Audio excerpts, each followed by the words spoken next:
आज भारतीय बाज़ारों में देखिए तो शुरुआत से तो भारतीय बाज़ारों में गिरावट देखने को मिल रही थी, लेकिन उसके बाद में जिस प्रकार की रिकवरी आज भारतीय बाज़ार दिखाते हुए नज़र आए हैं, काफ़ी अच्छी रिकवरी देखने को मिली है। अब संकेत यही हैं फ़िलहाल तो कि भारतीय बाज़ारों में अच्छी खासी रिकवरी आगे भी देखने को मिल सकती है।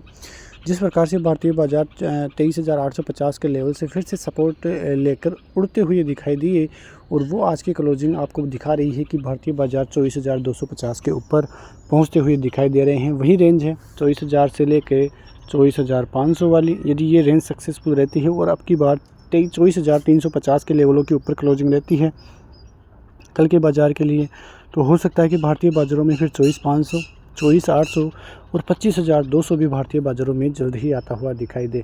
तो कुल मिला के देखें तो भारतीय बाज़ारों के संकेत फ़िलहाल तो पॉजिटिव ही चलते हुए दिखाई दे रहे हैं।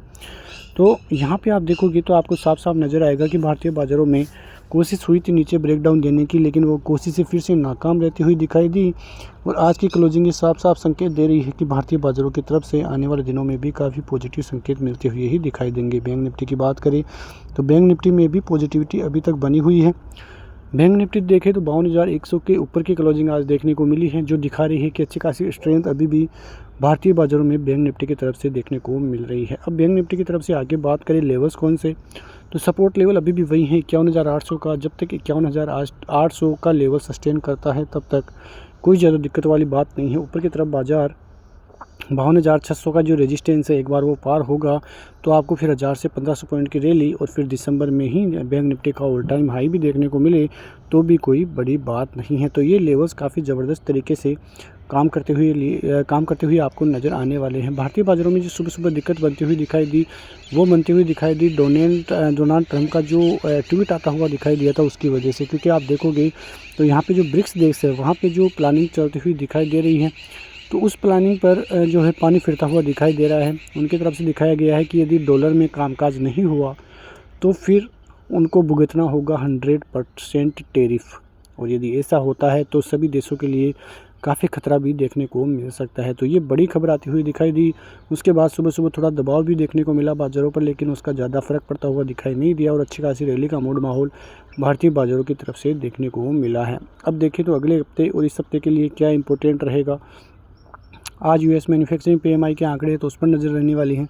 कंस्ट्रक्शन स्पेंडिंग के ऑटो बिक्री के नतीजे मंगलवार को आने हैं। एडीपी एम्प्लॉयमेंट के आंकड़े बुधवार को आने हैं।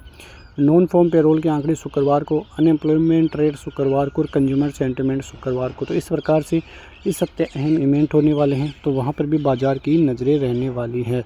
तो कुल मिला के बात करें तो भारतीय बाज़ारों की तरफ से कोई ज़्यादा अभी तक नेगेटिविटी नहीं है। भारतीय बाज़ारों से जो नेगेटिव संकेत पहले आते हुए दिखाई दे रहे थे चाइनीज़ बाज़ारों की तरफ से, और जिस प्रकार से क्वार्टर 2 के आंकड़े भारतीय बाज़ारों के आते हुए दिखाई दिए थे, उन सब का इम्पैक्ट पहले ही भारतीय बाज़ारों पर पड़ चुका है। अब कोई ऐसी न्यूज़ नहीं है जिसकी वजह से भारतीय बाज़ारों पर इम्पैक्ट पड़ता हुआ नज़र आए। ग्लोबली इम्पैक्ट भी ज़्यादा पड़ता हुआ नज़र नहीं आ रहा है, और कई ऐसी नेगेटिव न्यूज़ें भी नहीं हैं जिससे भारतीय बाज़ारों पर ज़्यादा असर पड़ता हुआ दिखाई दे। अब देखना यह होगा कि भारतीय बाज़ार आगे किस प्रकार से रिएक्ट करते हुए नज़र आते हैं। तो आपको ध्यान रखना होगा लेवल्स का। नीचे की तरफ यदि निफ्टी 23,850 तोड़ेगा तब ज़्यादा दिक्कत है, और बैंक निफ्टी 51,800 तोड़ेगा तो ज़्यादा दिक्कत है, वरना भारतीय बाज़ारों में लॉन्ग पोजीशन कैरी की जा सकती है। तो ऐसी खबरों के साथ मिलते हैं नेक्स्ट वीडियो में, तब तक के लिए जय हिंद।